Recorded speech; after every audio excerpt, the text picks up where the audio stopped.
All right, everyone, this is important news in the fight against wokeness. MIT is no longer going to require faculty to submit diversity statements. That is, basically, write a few paragraphs about, the historic struggle of people of color or something like that, and how much you appreciate progressivism and equity and all of these other DEI and all these wonderful things. Make a statement about critical race theory. How will you incorporate it into your mathematical coursework for your students and stupid shit like that? It's basically a struggle session. Struggle sessions were a thing in the past. Well, they still are. In communist countries. And the idea is that you would have to sort of admit to your crimes. Like, it was an attempt of ritualistic humiliation. It's which is something that you actually see among chimpanzees and certain human cultures. They tend to be communistic.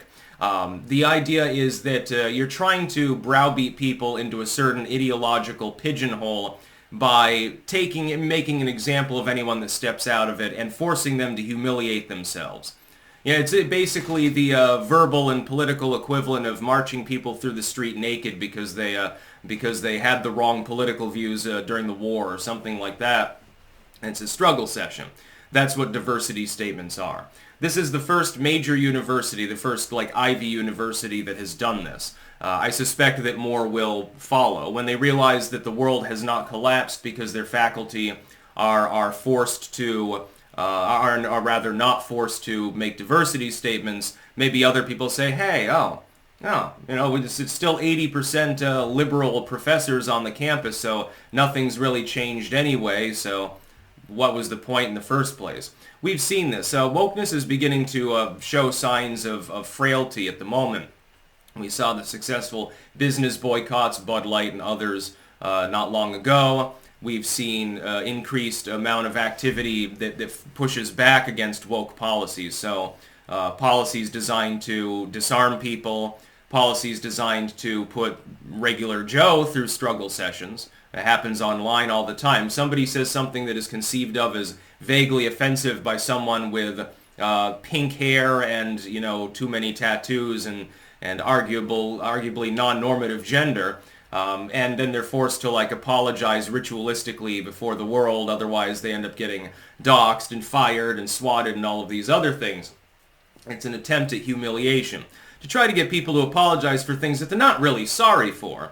It's disingenuous. You're literally forcing people to lie more than you're accomplishing anything else. But it looks good on paper. Gets the investors juicy and moist. Not anymore, though. It's stopped working. Once it stops working for monetary purposes, as I suspected years ago, that's when the whole thing collapses. Effectively, wokeness is a microcosmic moral panic more than anything else. Moral panics usually begin when some perceived ill exists and then is exploited by the powers that be and then filters down through society. Once those powers that be stop being able to exploit it for their own political gain or their own economic gain, they drop it like a hot potato and they move on to the next grift. The current grift is, oh my God, we've got a huge problem with hate in the country. Everyone hates each other. Bigotry is everywhere. Oh my God, we've got to do something about it. So they grift. And so the ivory tower commies that make a lot of money with their galas and selling books and shit like that with their tenured positions, they glommed on to the basic concept. Now, critical race theory developed in the 70s in the intellectual sense. But it's being used now mainly to make money more than anything else. DEI and all of the offshoots are used to make money and to create power. They're not being used for any pragmatic purpose to improve anyone's lives. That's not the point. It never was and it never will be. It's a microcosmic moral panic. Congratulations to MIT for seeing the light. Now, does this mean that MIT is not going to be overwhelmingly woke people anyway? No. It just means that if the odd person wants to work there and is not woke, they're not going to be asked to go through a struggle session. So one layer of communism, and again, there is a tie-in to this moral panic with communism explicitly, one layer has been removed. It's sort of like peeling an onion, and all of the layers, unfortunately, are quite rotten. You should just step on the onion, put it through helicopter blades or something like that, and the rotten onion disappears, and it gets vaporized. But ending the diversity statements is a step in the right direction.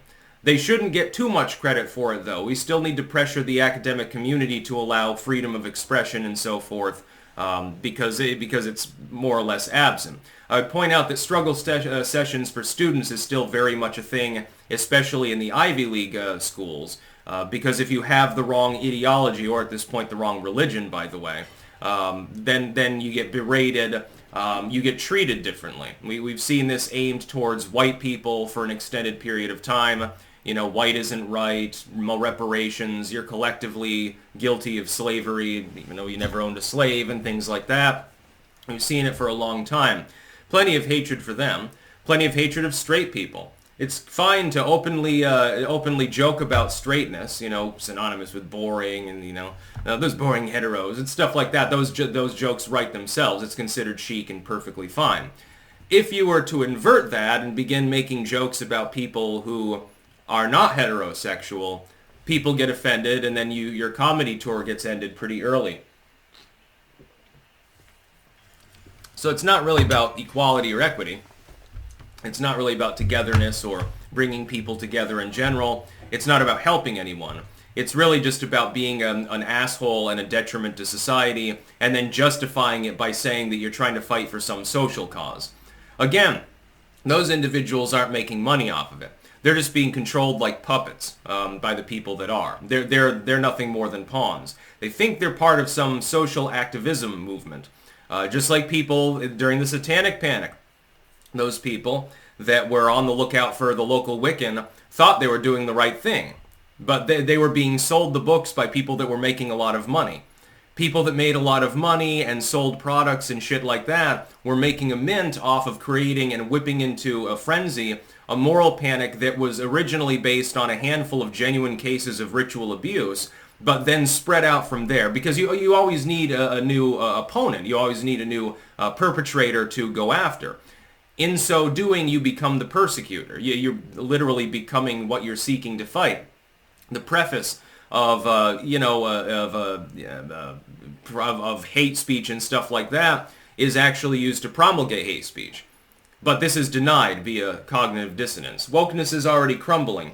Don't get your hopes up about there not being another lucrative moral panic concocted right after it dies, though. Because you need to keep pumping that money in. You need to keep rambling in order to gain power. You have to keep people uncomfortable and tell them that something's wrong. You have to have a problem in order to sell them a snake oil solution, now don't you? It's what the political and social powers that be and the corporations are indeed doing. That's about all. Peace out.